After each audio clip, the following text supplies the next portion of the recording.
Pemirsa, persentase kesembuhan kasus COVID-19 saat ini telah mencapai 90%. Bupati Gianyar, Made Mahayastra mengatakan ketika kasus COVID-19 terus menurun dan persentase kesembuhan meningkat, Pemkab Gianyar akan segera menggelar pendidikan tatap muka atau PTM. Berdasarkan data Satgas Penanganan COVID-19 saat ini tidak ada desa di Gianyar yang masuk dalam zona merah. Rinciannya sebanyak 17 desa kelurahan di Gianyar masuk zona hijau, 47 desa zona kuning dan 6 desa berada dalam zona oranye.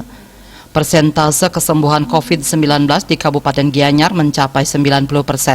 Untuk meraih capaian tersebut diperlukan nyali seorang pemimpin dan butuh dukungan dari semua pihak.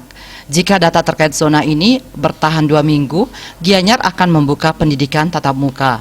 Pihaknya juga akan mengambil keputusan pemulihan ekonomi yang saat ini sulit dilakukan.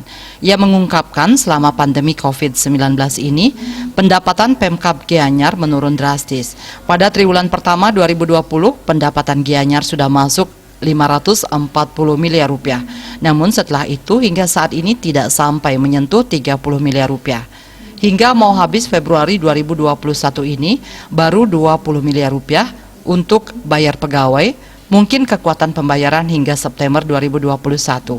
Mahayastra kembali minta dukungan semua komponen masyarakat untuk mengeluarkan Gianyar dari pandemi ini. Wirnaya Bisnis Bali melaporkan.